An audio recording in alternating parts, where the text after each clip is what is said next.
Olá, eu sou Maurício Ferro, repórter do Poder 360. Hoje estou aqui com o ex-ministro Raul Jungmann. Ministro, prazer recebê-lo. Eu só que agradeço o convite, Maurício. Ministro, o senhor passou pelo governo do ex-presidente Fernando Henrique Cardoso, passou pelo governo do ex-presidente Michel Temer, foi ministro da Segurança Pública, foi ministro também da Reforma Agrária, do Desenvolvimento Agrário. Eu queria saber agora do senhor, onde o senhor está, como que tem sido a sua vida, se continua, se pretende continuar na vida pública, se migrou para a iniciativa privada, como que o senhor está hoje?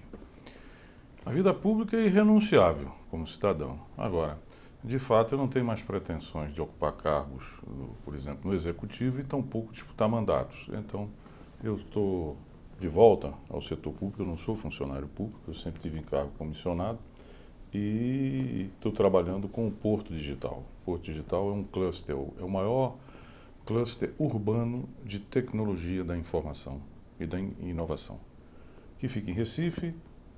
Aos números, são 328 empresas, a sua grande maioria startup. Você tem um faturamento desse conjunto recente, medido pelo ISS, recolhido pela Prefeitura, de aproximadamente 2 bilhões e 300, alguma coisa assim. E você tem também lá parceiros globais que trabalham ou estão lá no Porto Digital. O exemplo da Century, que está lá, parcerias com a Nokia, com a Apple, com a Microsoft, com esses grandes gigantes, chamados do Vale do Silício, né, gigantes globais que participam lá dentro. Então, é algo muito interessante, muito inovador e que tem me dado muito prazer trabalhar com essa questão da tecnologia que é tão interessante, tão desafiadora, que inclusive tem muitos rebatimentos com a política também. Uhum. Aí agora, trazendo um pouco mais para o governo atual, né, o senhor foi ministro da Segurança Pública. Agora a gente vê um ministro da Justiça e da Segurança Pública que nunca tinha participado dessa vida política, né? Era ex-juiz. Como que o senhor tem visto a atividade do ministro Sérgio Moro à frente da pasta que ele comanda? Eu acho que a pasta da Justiça e da Segurança é uma pasta difícil. Primeiro porque é uma pasta muito ampla, cuida de muitas coisas, né? Daí que eu preferi, a minha preferência é pela continuidade da separação. Mas já que houve uma decisão de unificar, você não pode deixar de ver que você tem realmente muitas atribuições sob a responsabilidade do ministro. Em segundo lugar, o ministro teve um contingenciamento muito forte. Pra você ter uma ideia, o Fundo Nacional de Segurança, ele tinha 1 bilhão e 600, 1 bilhão e 700, né? Foram liberados inicialmente apenas 500 milhões. Depois, já no fim do ano, por decisão monocrática do presidente do Supremo, determinou que fosse descontingenciado tudo. Ele tem feito um trabalho de um lado, de ampliar, por exemplo, a questão de você trabalhar com as dogas, quer dizer, os valores, perdão, as quantidades, os quantitativos, eles ampliaram bastante. Em segundo lugar, tem trabalhado um programa piloto com os municípios, né, que a ideia é replicar e fazer ampliar aquilo tudo. Fez a transferência de líderes do PCC de São Paulo para o Presídio de Segurança Máxima Federal aqui de Brasília. E eu acredito que isso foi um primeiro ano, digamos assim, de reconhecimento, de acomodação. Não é suficiente para você fazer uma avaliação, eu diria assim, concludente, terminativa do ministro. Acho que ele tem qualidade, acho que ele tem conhecimento.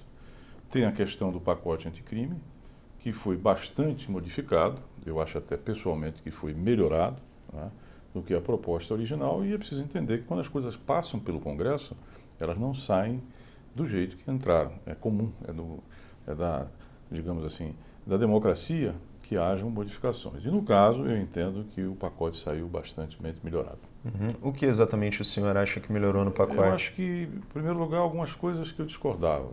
O excludente de licitude, o qual eu achava que era desnecessário lá dentro, tá certo?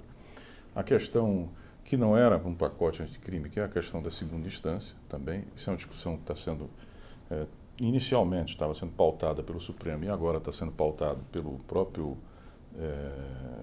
Congresso. Né? Não há uma questão à parte, dadas as suas implicações todas que tem.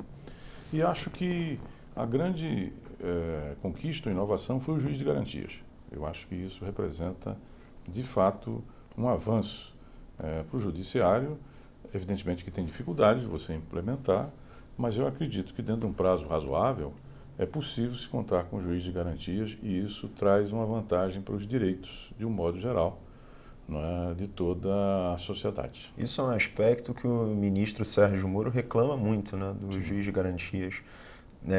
O senhor não acha que a implementação do juiz de garantias ela coloca em dúvida tudo que foi feito até então? Não, que é um argumento do ministro, né? Eu acho que não, até porque, pelo que eu entendo, e que o próprio ministro Toffoli, presidente do Supremo, disse, não vai ter retroatividade. E o juiz de garantias é uma ferramenta para assegurar uma maior imparcialidade, né? Porque quando o juiz, ele, como é atualmente, ele trabalha a quatro mãos, praticamente, com o Ministério Público, que faz a denúncia, ou mesmo com a Polícia Federal, que faz a investigação, eu acho que o teor da sua decisão pode ser contaminada pela persecução penal, por exemplo, pelo processo de investigação e de denúncia. Com o juiz de garantias, que faz todo o processo inicial, tá certo? Mas não é ele que faz o julgamento, eu acho que você tem um ganho naquilo que é a principal função, né, do juiz, do magistrado, que é fazer a justiça de acordo com as provas, de acordo com a lei, enfim. Para mim, pessoalmente, não vejo problema e eu considero um avanço. Uhum. E o projeto do ministro Moro era um projeto bom, um projeto ruim, um projeto mais ou menos, que foi aperfeiçoado? Como que o senhor vê o projeto dele? Eu vi como tinha coisas boas, avanços, por exemplo, o banco genético representa um avanço, certas penas que foram ampliadas, embora eu tenha uma visão muito peculiar sobre a questão dessas penas, pelos problemas que traz para o sistema prisional, mas isso foi uma coisa também interessante dentro do pacote. E tinha outras coisas, como eu citei aqui, o excludente de licitude seria o principal deles, que francamente eu tenho uma discordância com relação a isso. Então tinham coisas que eu considero boas, tinham coisas que eu não considero boas. E no final, acho que o que saiu com a participação, né, do Congresso Nacional foi um aprimoramento daquilo que foi enviado pelo ministro Moro. Uhum. Em relação à prisão em segunda instância, qual que é o posicionamento do senhor? É a favor, é contra? Eu sou favorável à prisão em segunda instância, e não é de hoje, já de bastante tempo que eu tenho essa posição favorável a que, se a partir da segunda instância, você possa ter realmente a execução, o início da execução da sentença. Agora, é preciso que se faça as mudanças para que seja admissível, seja na Constituição, que eu acho que é clara no sentido de que a validade da terceira, né, para o trânsito julgado, como se diz atualmente. Cláusula pétrea? Cláusula pétrea, não tem nenhum problema com relação ao Supremo, já se posicionou a esse respeito. Agora, eu estava falando da tese, eu não estou falando da possibilidade ou das condições, ou digamos assim, de você ter constitucionalmente como tocar isso. Não, eu estou defendendo uma tese. Agora, reconheço que para aplicá-la você precisa fazer uma mudança na Constituição. Uhum. É isso. Certo. Cabe ao Congresso discutir isso? Obviamente, cabe ao Congresso, sem a menor sombra de dúvida, né? Tanto é que o próprio presidente, mais uma vez, o presidente Toffoli, disse que não vê qualquer problema de que isso fosse discutido no âmbito do Congresso. Mas, só corrigindo aqui um pouco, cabe ao Congresso discutir da forma que está sendo discutido? Ou tem que ser por uma outra proposição legislativa? Como que é o processo exatamente? Porque há quem diga que a forma atual não é a forma correta, já que se trata de uma cláusula pétrea. Se fosse cláusula pétrea, o Supremo não estaria dando o seu ok para que ela tramitasse. Se fosse cláusula pétrea, por exemplo, vamos supor que você resolva uma iniciativa de uma PEC para pena de morte. Ela seria barrada pelo Supremo na própria tramitação.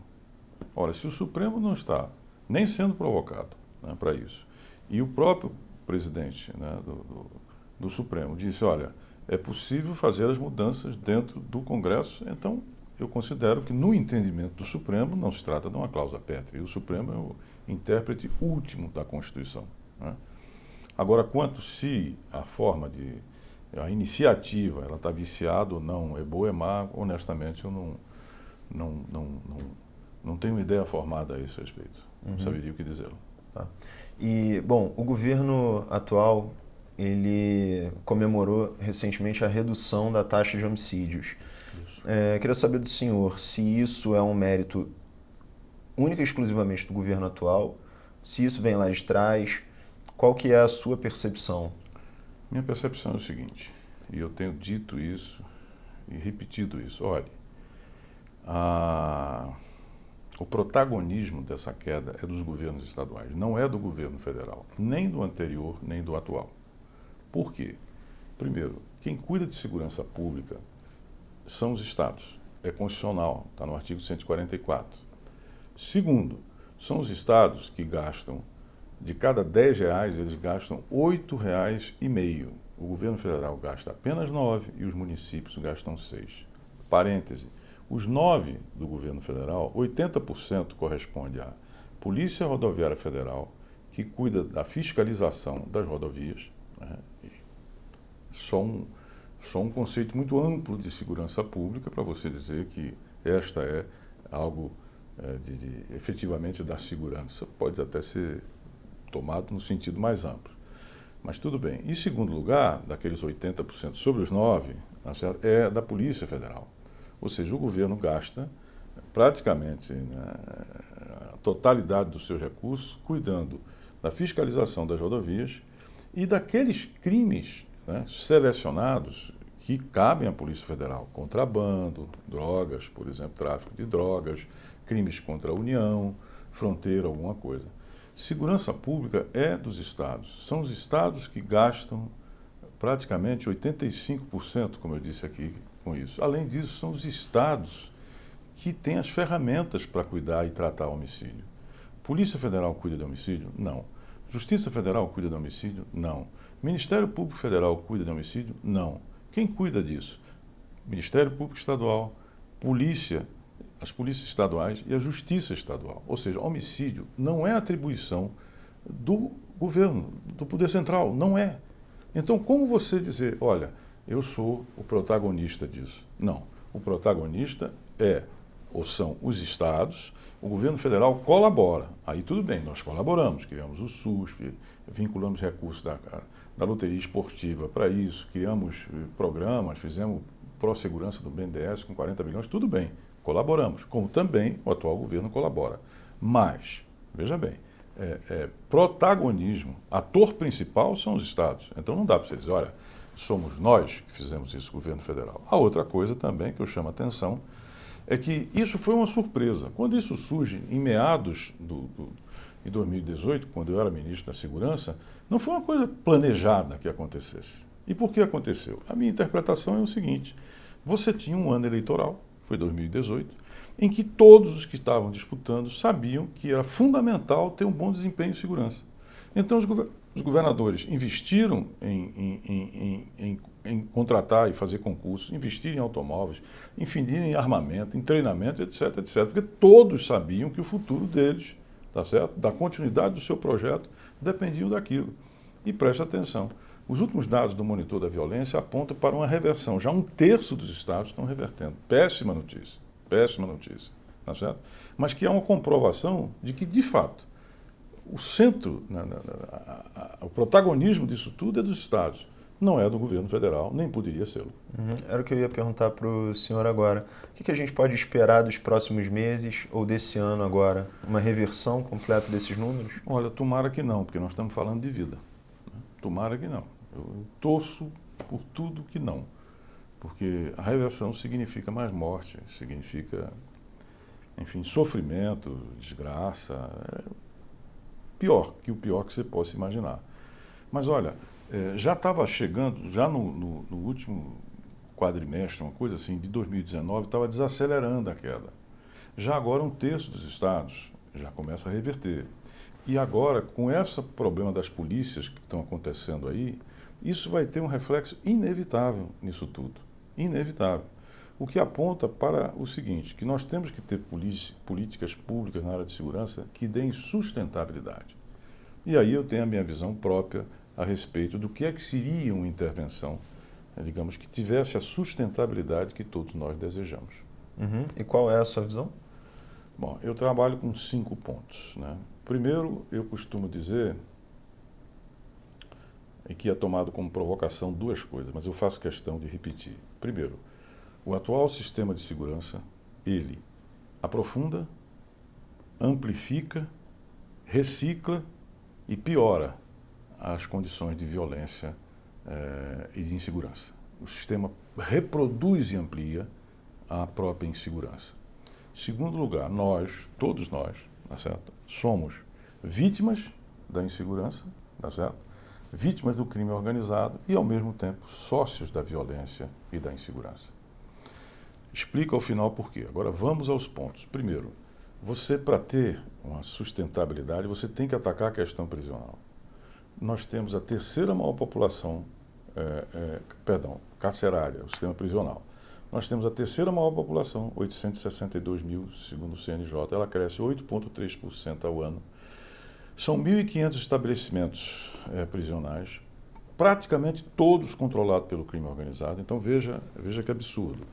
Isso são estabelecimentos, né, públicos, estatais e controlados pelo crime organizado. Lá dentro você tem 70 facções atuando. O número pode ter aumentado. Você tem o PCC, o Comando do Vermelho, os Amigos dos Amigos, o Terceiro Comando do Capital, Sindicato do Crime, o Bonde dos 40, Família do Norte, Guardiões do Estado. Quer dizer, eles controlam o sistema prisional, né? E de dentro e outra coisa, todas nasceram dentro do sistema prisional. Então, eu gostaria de chamar a atenção para isso, tá certo? O sistema prisional é, digamos assim, o berçário, por assim dizer, das facções criminosas, né? E aí o que é que acontece? De lá de dentro eles controlam a violência aqui fora, mas não há discussão sobre isso. Não há discussão sobre isso. Continua crescendo, né? Com um déficit, com a superlotação imensa, essa população carcerária. Aquele que vai lá para dentro, o jovem que foi pego com uma trouxa de maconha, que não tem antecedentes criminais, ou com uma pedra de crack que cai lá dentro, que não tem antecedentes criminais, que não cometeu nenhum crime ou delito de sangue, ele vai lá dentro. Aí o que é que acontece? O Estado não garante a vida dele. Quem vai garantir a vida dele?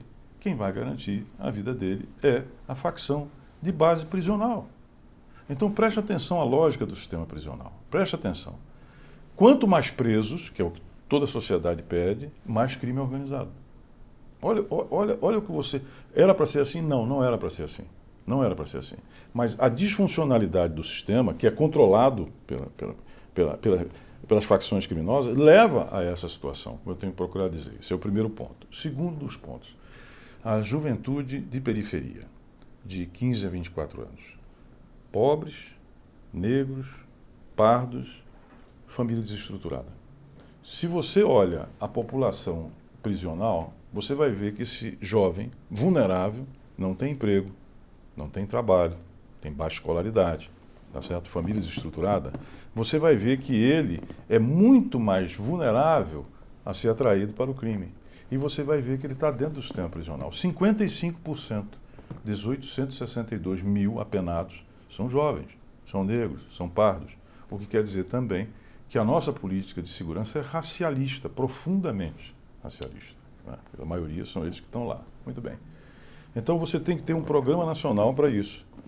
Senão, eu costumo dizer o seguinte, quando eu falo sobre essa questão dos pobres, eu pergunto assim, vem cá, se a banheira da sua casa transborda água, o que é que você faz? Você tira a água de balde ou você fecha a torneira? Fecha a torneira. Nós tiramos a água de balde. Ou seja, você não vê... É outra discussão interditada. A primeira discussão interditada é a questão dos presídios penitenciários. Se um político for defender isso, ele vai ser carbonizado. Ah, quer passar a mão na cabeça de preso, quer isso, aquilo, aquilo outro. E você também não discute do lado de cá. Então, a única discussão que você tem no país é repressão. Repressão, lei mais duras, mais construção de mais presídios. Mais presídios. É isso que você tem. Bom, eu quero dizer o seguinte, que é necessário você ter repressão. Repressão inteligente, qualificada. Mas tudo bem, você tem que ter. Não resta a menor sombra de dúvida. Agora, você tem que ter uma discussão sobre prevenção social e sobre o sistema prisional, né? A questão seguinte, que a quarta que me preocupa nisso, é a política de drogas. Eu não estou falando aqui de liberação de drogas, não é isso. Mas hoje você tem uma lei de drogas que ela não faz a diferença entre a quantidade que é um usuário, que se toma por um usuário, e o traficante. Isso está na mão do Supremo e o Supremo vem se negando, o relator, o ministro Alexandre de Moraes, mas o Supremo não pauta isso. Se você não tem uma diferenciação entre a quantidade, por exemplo, de drogas, né, que é tido como o seu consumo de um usuário, então você simplesmente confunde, você leva tudo, seja o traficante, mesmo que a lei diga, olha, o usuário ele não vai preso, tá certo? Mas como não tem uma diferenciação, mas o que é que define o que é usuário e o que não é usuário? Então isso precisa ser mudado, é preciso estabelecer esse limite. E a última das questões que eu chamo da dispersão ou descoordenação constitucional. O que é isso? O Brasil teve 7 constituições, Maurício, 7 constituições. Nenhuma delas, o poder central, o governo federal, seja o que for, teve atribuições de competência em segurança pública. Nunca teve. Ora, se não tem competência e atribuições de segurança pública, não tem Sistema Nacional de Segurança, não tem Política Nacional de Segurança. O SUSP, ele que nós implantamos, foi aprovado pelo Congresso, que a gente começou a tocar, ele precisa ser implantado. Ele precisa ser implantado. Porque se não for implantado, não tem política nacional. Não tem sistema nacional. Mas o SUSP está aí, que foi a grande conquista durante esse nosso período. Então são essas 5 questões que me levam à conclusão de que, além de que o sistema ele amplifica a violência, ele não combate, pode, aparentemente sim, mas não, e também me leva àquela constatação. Como nós continuamos pedindo mais desse sistema, como nós não discutimos, nem temos nenhuma responsabilidade com o que se passa no sistema prisional, não queremos ter, nem tampouco com a prevenção social, então a gente é sócio disso. A gente é sócio disso. Não tem outra coisa. E vítima. Nós somos vítima. Né? Mas nós... Ou você quebra, tá certo? Essa noção de que é só repressão e não olha o aspecto da prevenção social, sobretudo voltado para a juventude, e da necessidade da reforma do sistema prisional, fica muito difícil. E eu esqueci um ponto, a questão das polícias. O Estado de São Paulo, recentemente, publicou, acho que semana passada, uma pesquisa que eles fizeram extensiva, onde 23 dos 27 estados, eles têm milícias. Milícias são policiais da ativa ou policiais da reserva. Então, vê bem, o poder público seleciona um grupo, capacita esse grupo para fazer a defesa da sociedade, e uma parte desse grupo, minoritária, migra para a milícia. Né? E o caso mais complicado é do Rio de Janeiro. Eu quero aqui fazer minha homenagem aos policiais, homens e mulheres que fazem a nossa segurança. Condições difíceis, salários, muitas vezes que não refletem as suas necessidades e as suas competências, e se esforçam e dão a própria vida. Agora, a gente tem que ter controle internos melhores, as corregedorias são precárias, não são necessariamente equipadas e independentes, e o Ministério Público também não exerce um controle externo como devia ser. E, por fim, polícia não convive com política. Quando uma força armada entrou à política, a disciplina e a hierarquia sai pela outra. Então tem que acabar, tem que ser mérito para valer. E também não pode ter corrupção. Era isso. Os meus pontos para você ter uma segurança sustentável. Perdão pela extensão da resposta. Imagina. Não tinha como não fazê-lo. A partir da resposta que o senhor deu, eu tenho diversas outras perguntas agora para fazer. Já que o senhor tocou agora, por último, no assunto das milícias, eu vou começar por isso. A gente viu nos últimos anos as milícias crescendo, né? A impressão que dá é que o Estado ele combate muito o narcotráfico, mas deixou aí por anos as milícias correrem soltas e crescerem, se desenvolverem. Queria saber por que as milícias cresceram tanto e abordando em especial o caso do Rio de Janeiro, né? Porque é hoje já o maior problema na área de segurança do Rio de Janeiro. Aliás, não é de hoje, é de alguns anos. Isso. Por que chegou a esse ponto? Vamos começar pelo Rio de Janeiro. Para mim é assim emblemático dessa questão. O Rio de Janeiro tem 830 comunidades sobre o controle da milícia, do tráfico e do crime organizado. Aproximadamente entre 1,5 milhão e 1.700.000 cariocas vivem um regime de exceção, sem direitos e garantias constitucionais. Como é que a gente chegou nisso?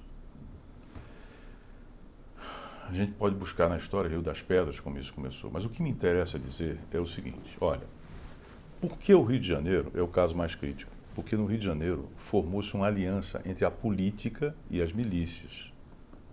Tá? Não toda a política. Eu sou da política. E sei que tem gente extraordinária lá. Gente muito boa, que é a maioria. Agora, um pedaço da política se associou, se tornou aliado da milícia. Câmara Municipal e Alerj. Bom, não toda, para a gente não correr injustiças. Lógico, tem gente muito boa. Mas o que é que eu quero dizer com isso? Mas por que aconteceu isso? Pelo seguinte, a milícia controla o território. Né? Ela controla o território. Quem controla o território controla o voto. Controla o voto. Correto? Então, a milícia tem a oferecer à política o quê? Votos e recursos. E o que é que a política tem a oferecer à milícia? Blindagem. A sua defesa. Então, lá houve esse imbricamento entre uma parte da política e as milícias. É isso que permitiu, no Rio de Janeiro, chegar onde chegou. Ou seja, o nó do Rio de Janeiro é uma aliança entre parte da política e milícias, crime organizado. Por quê? Se uma dá voto e recursos, a outra dá blindagem, segura, tá certo? Defende esse troço. E a partir daí, como você tem no Brasil o chamado presidencialismo de coalizão, ou seja, o incumbente, seja prefeito, seja governador, seja presidente, faz a maioria depois da eleição. E como é que ele faz? Distribuindo cargos. Então, a bancada do crime elege seu representante ou aliados e quando chega lá, ele vai participar da distribuição de cargos. Ora, ele vai inclusive dizer quem irá para determinados postos na área de segurança. É o que eu chamo, de fato, o coração das trevas. Quer dizer, uma bancada do crime que tem a possibilidade de indicar quem vai comandar determinadas áreas na segurança pública. Então, o Rio de Janeiro é essa grande metástase e se espalhou por outras áreas da administração, capturou outras partes da administração. Isso, em grau variável menor, bem menor em alguns casos, em outros não, ocorre em outros estados. Só que no Rio de Janeiro, por essa aliança que eu aqui lhe falei, as coisas chegaram efetivamente nesse ponto. O senhor apontou agora há pouco a milícia de Rio das Pedras, né? Sim. Que foi de repente onde tudo começou, Sim, né? sim. A milícia de Rio das Pedras, ela, apontam aí algumas investigações, ela era chefiada pelo Adriano da Nóbrega, que foi morto agora. Isso. Ex-capitão do BOPE. O Adriano, ele teve alguns parentes, né? 2 parentes nomeados no gabinete do então deputado estadual Flávio Bolsonaro, filho do presidente, hoje senador. Recebeu homenagem. O que parece para o senhor esse tipo de caso, né, de parentes de uma pessoa acusada de chefiar a milícia serem nomeados, ele ser homenageado e não ser também o primeiro caso? O que isso... Veja... Isso indica alguma coisa para o senhor ou não? Ou é muito leviano? Eu prefiro não antecipar algo que está, sobretudo, sendo investigado pela Justiça, pelo Ministério Público. Agora, os Bolsonaros, e eu conheci o presidente Bolsonaro durante 12 anos, nós tivemos mandatos, né, dentro do Congresso Nacional, da Câmara de Deputados, e as comissões que ele mais frequentava era a que eu mais frequentava, que era a Comissão de Segurança Pública e Combate ao Crime Organizado e Relações Exteriores e Defesa Nacional, ou seja, militares e polícias, né, que estavam lá. E ele era um mandato que exercia como uma espécie de sindicalismo. Então, a proximidade dele a segmentos policiais tem a ver com o mandato dele e a representação que ele fazia, né? Isso é fato, isso é conhecido, essa proximidade. Agora, ir além disso, para fazer um prejulgamento, eu prefiro não fazê-lo. Tá certo? E deixar que a Justiça, ela, digamos assim, realize esse processo de investigação e nos apresente a todos, a sociedade e a própria Justiça, as suas conclusões. Não é? Mas, de fato, havia essa proximidade porque os mandatos, digamos assim, do pai, dos filhos, eles eram muito focados na defesa das polícias e também na defesa dos militares, das Forças Armadas. Certo. Ainda falando sobre o Rio de Janeiro, ele passou por uma intervenção federal na área da segurança pública. É verdade. O interventor foi o Braga Neto, que foi agora nomeado ministro da Casa Civil. Isso. Eu queria, a partir disso, fazer 2 perguntas para o senhor. A primeira delas é uma avaliação pessoal mesmo sobre o atual ministro, né? Então, interventor naquela época. E a segunda pergunta era que o senhor tinha dito sobre uma a necessidade de distinguir a política da polícia, né, de separar. A gente tem agora um Palácio do Planalto composto por fardados apenas, né? Além do próprio presidente e do vice-presidente, um é capitão e o outro general, há ministros que são generais e há um ministro também que é major reformado da PM. O que isso parece para o senhor? Isso é inadequado? Então ficam as duas perguntas, uma sobre o Braga Neto e a segunda sobre o... De novo, vamos olhar a origem do presidente. O presidente, como eu disse anteriormente, ele tinha uma forte interlocução, né, com as polícias e com, especificamente, as Forças Armadas, e mais ainda com o Exército, afinal ele foi capitão do Exército. Então, quando ele vai, digamos assim, preencher os cargos do governo, quem é que ele vai buscar? Ele vai buscar aqueles segmentos com os quais ele tinha identidade, com que ele tinha proximidade e que ele conhecia. E as Forças Armadas eu considero o maior repositório de quadros qualificados que o país tem, então nas Forças Armadas. Eu conheço porque a formação deles é excelente, né? A seriedade, o compromisso que eles têm, a disciplina, a hierarquia, os faz com que eles sejam quadros diferenciados, né? Então, eu diria que essa orientação tem a ver com o histórico dele, tá certo? Com o passado dele, né? E com as relações que ele mantinha. Agora, com relação ao Braga Neto, é um excelente militar, tá certo? Foi comandante militar do Leste, é um homem muito preparado, eu o conheço, tá certo? É de fato um militar de alto gabarito. Agora, existe uma diferença entre o militar da reserva, né? Porque o militar tem, digamos, 3 níveis. Ele é o da ativa, ele vai para a reserva, que até uma certa idade ele pode voltar a ter que servir, né? A depender, se for uma guerra, uma grande catástrofe, ele pode ser chamado de volta. E tem o reformado, que esse definitivamente não volta mais, né? Não tem essa possibilidade. Ao contrário do civil. O civil aposentou, está nativo, aposentou. Lá não, você tem esses 3 níveis, por assim dizer. Então, você tem o militar da reserva que ele, digamos assim, ele está desligado da força. Ele pode ser chamado, né? Mas ele já não é parte ativa da força. E você tem o militar da ativa. Nesse sentido, eu considero, e olhando para o artigo 142 da Constituição Federal, que diz que as Forças Armadas são instituições de Estado, né, organizadas pelo princípio da disciplina e da hierarquia, eu considero que, né, para mim, não é tão adequado disponibilizar militares da ativa para funções de governo, porque esses da ativa, eles são parte da instituição hoje, né?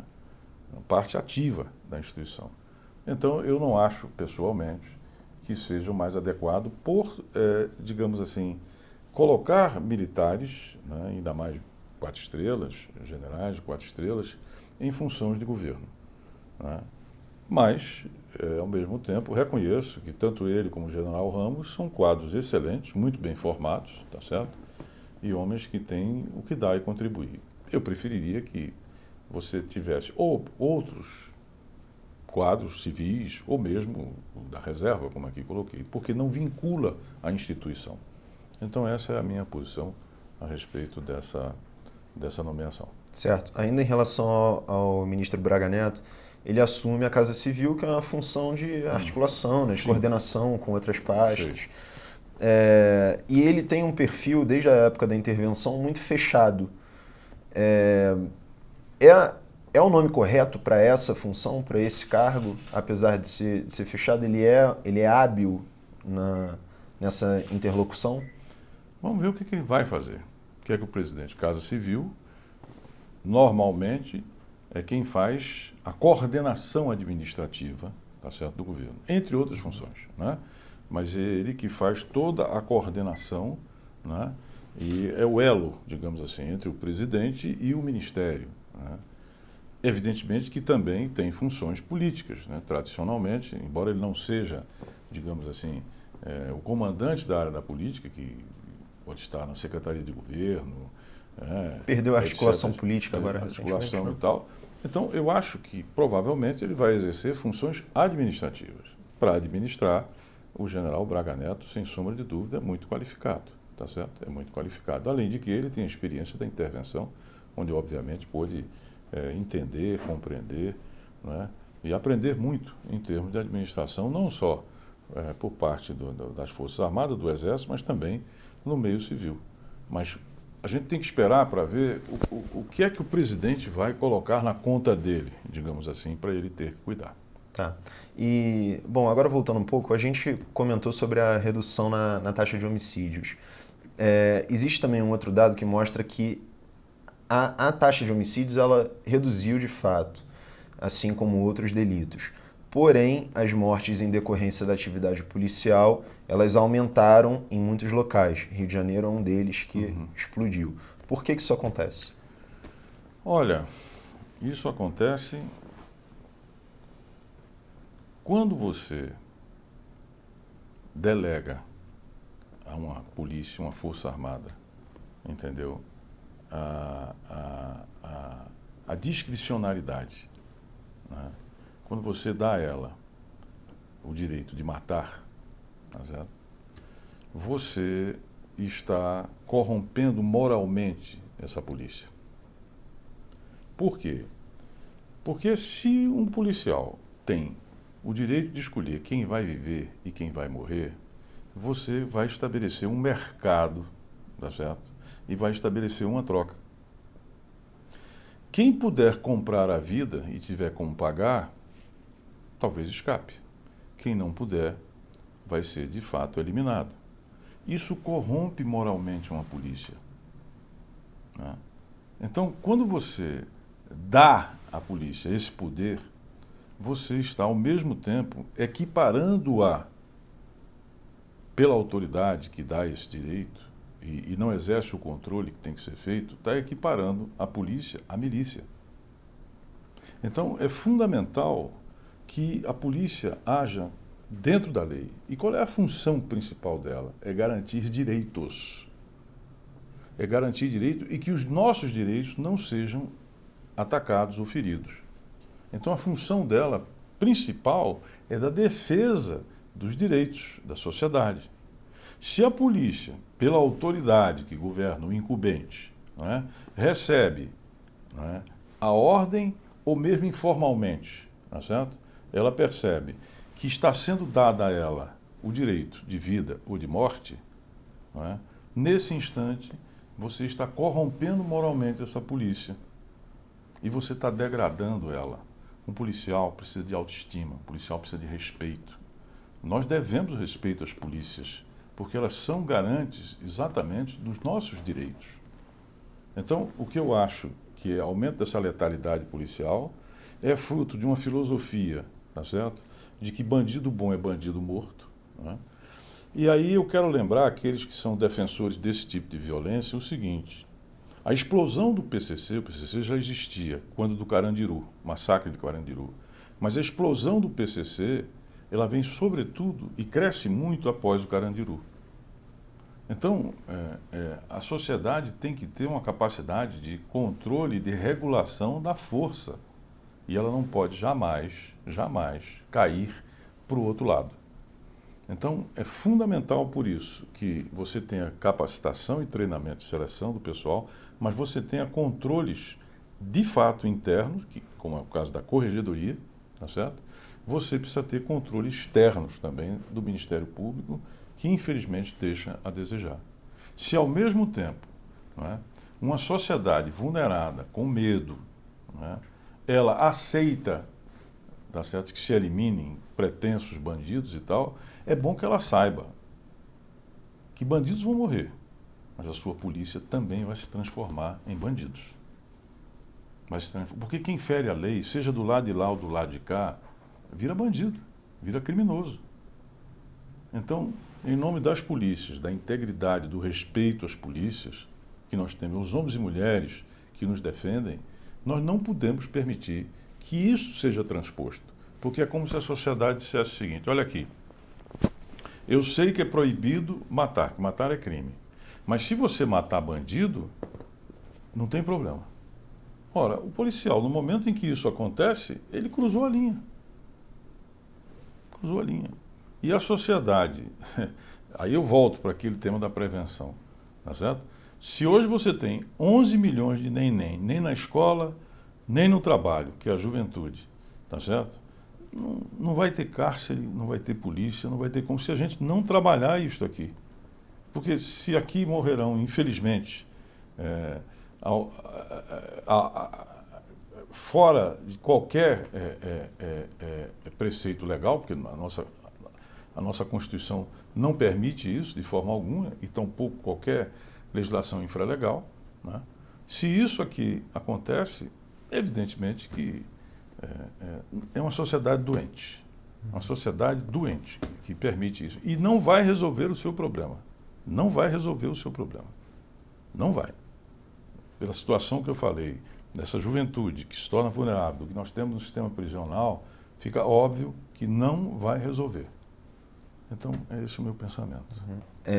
A gente teve o senador licenciado Cid Gomes tentando entrar no batalhão da Polícia Militar e sendo baleado, né? O que esse episódio mostra para o senhor? Se é que mostra alguma coisa, mas qual que é o seu diagnóstico desse caso?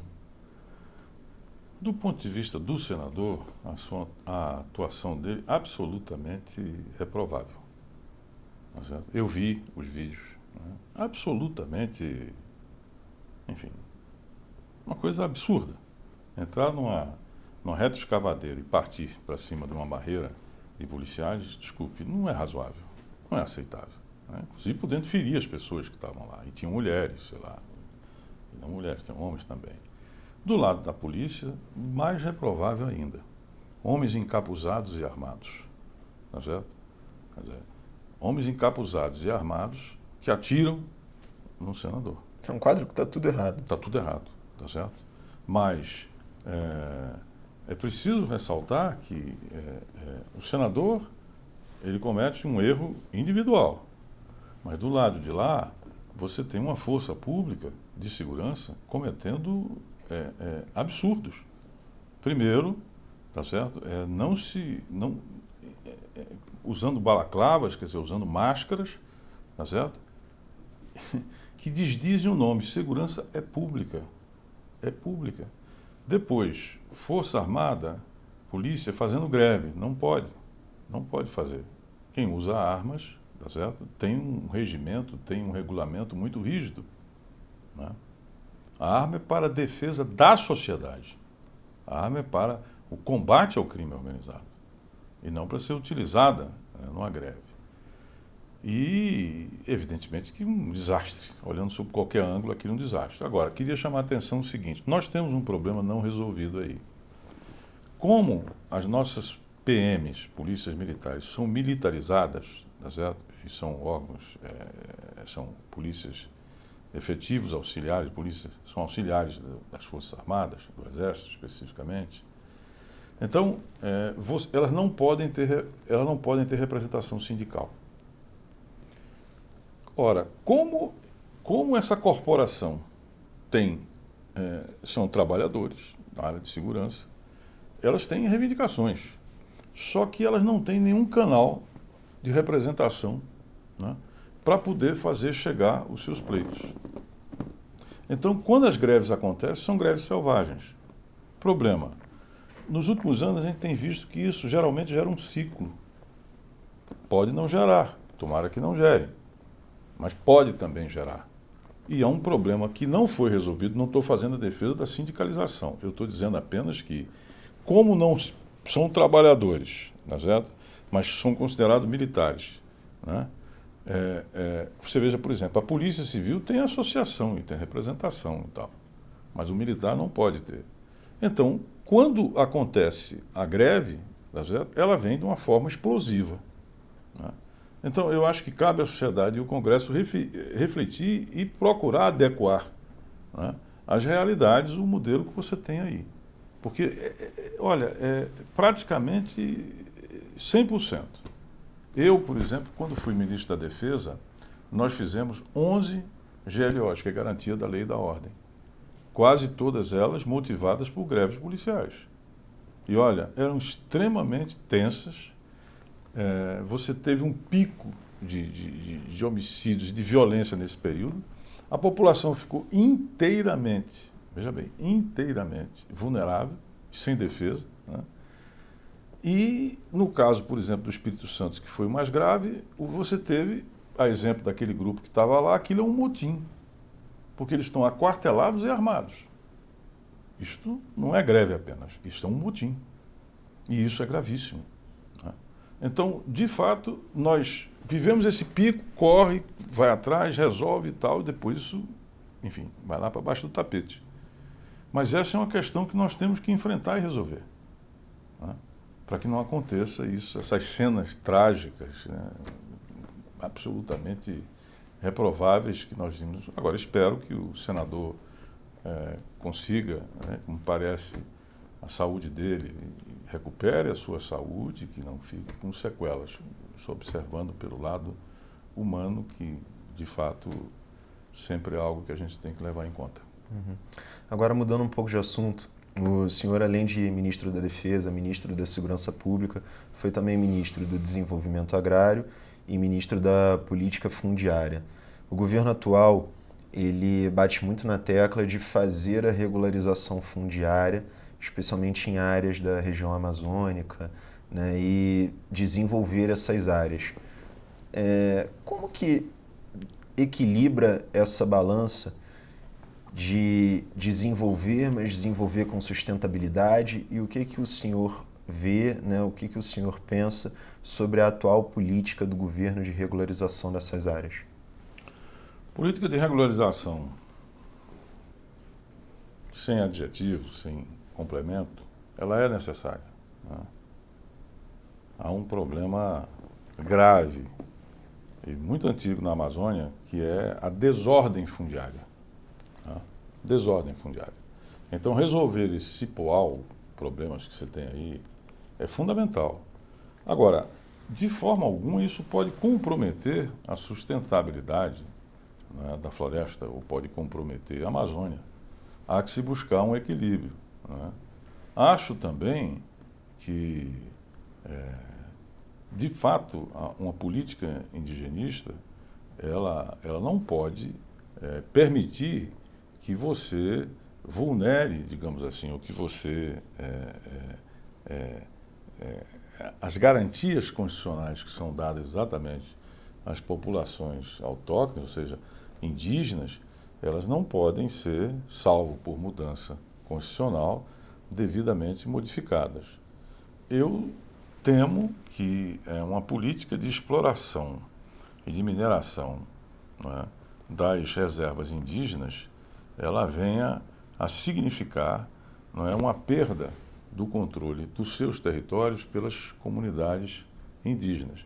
Mas, por outro lado, também, deixar essas comunidades indígenas numa situação de miséria, de desalento, de falta de alternativa, né, como você vê em várias delas, na região norte, na periferia das cidades, também não me parece adequado.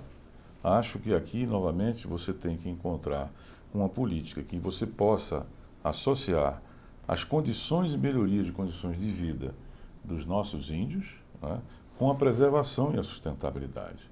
Mas não acho que isso vai se resolver se você simplesmente resolver abrir as reservas indígenas para exploração mineral ou exploração de madeira, ou seja o que for, né? E sem ter a participação e a discussão das comunidades indígenas, que são elas as reais interessadas nessa questão. Certo. Ministro, a gente já está há bastante tempo conversando, queria passar para uma parte que a gente faz uma espécie de bate-bola. São perguntas bem objetivas e o senhor responde basicamente sim ou não, mas não tem problema se achar necessidade de se alongar um pouco em uma justificativa ou outra. A primeira pergunta é se o senhor é a favor de liberar o aborto em mais casos do que a legislação atual prevê. Mais casos do que se prevê, a mulher decide. A decisão é da mulher. O senhor é a favor ou contra descriminalizar o consumo de drogas consideradas mais leves, como a maconha? Eu sou a favor da política de controle de danos, mas não está em pauta isso agora.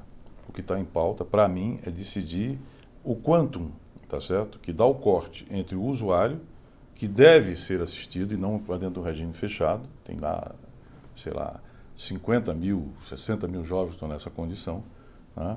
E o traficante. Para o traficante, mão dura, RDD, jogo realmente a cela dura, digamos assim, a firmeza e, de fato, você tem que ser punido exemplarmente.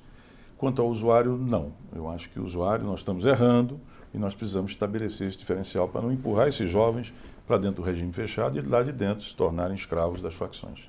O senhor é a favor ou contra uma lei que dê autonomia política e operacional ao Banco Central? Eu sou a favor. E a favor ou contra flexibilizar a regra para o porte de armas? Sou contra. Favor ou contra o projeto da escola sem partido? Sou contra. A favor ou contra a redução da maioridade penal? Contra. É a favor da redução do número de deputados no Congresso Nacional? Não, não sou. Não é isso. Isso não é central. Não é. Para mim não é a questão, tá certo? Nós temos 1000 problemas democráticos, sem muitos mais, mas não sei se reduzir. O problema é que você tem que reduzir o número de partidos. Isso vai reduzir bastante agora, com a questão da proibição da coligação proporcional. E mais adiante a cláusula de barreira vai enxugar bastante. Não é o problema nem o número. O problema é a fragmentação, a maior fragmentação partidária do mundo está aqui. Aí é inadministrável, não é a quantidade. É exatamente a questão da fragmentação partidária. E a formação. Para você formar maiorias é um inferno, tá certo? Para você poder tocar e gerenciar isso. Não é o problema da quantidade de parlamentares. O senhor é a favor ou contra o sistema de capitalização? Sou contra. É a favor ou contra que igrejas tenham imunidade tributária? Eu sou contra. Eu acho que as igrejas, como também, têm que dar a sua contribuição, tá certo, às necessidades fiscais do país. Aí agora a última pergunta, que ela é um pouco maior, mais extensa. O Poder 360 ele completa 5 anos nesse ano, em 2020. Ele é um veículo de comunicação que pratica o jornalismo profissional de maneira independente do ponto de vista editorial e financeiro. Qual que é a importância de veículos assim como o Poder 360 para o jornalismo no Brasil? A democracia, ela vai estar tanto mais defendida quanto mais você tiver uma imprensa livre e independente, né? Isso vale para o 360, isso vale para os outros órgãos que pratiquem essa mesma política. Porque o compromisso de um jornalismo, de uma mídia independente, autônoma, tá certo, soberana, ela passa a ser com o cidadão. E se ela, digamos assim, se ela se deixa capturar por interesses privados ou outros quaisquer, ela perde o sentido, tá certo, de servir ao público. Ela passa a servir a um terceiro privado, ou seja o que for, com seus interesses. Então, a partir desse momento, ela se torna um simulacro de imprensa. E ela deixa de servir ao público. E imprensa que não serve ao público, para mim, não é imprensa. É como dizia o Milor, é armazém de secos e molhados. Tá ótimo. Ok? Obrigado, ministro. De nada, eu sou Prazer recebê-lo. Prazer nosso estar aqui. Até a próxima. Ok.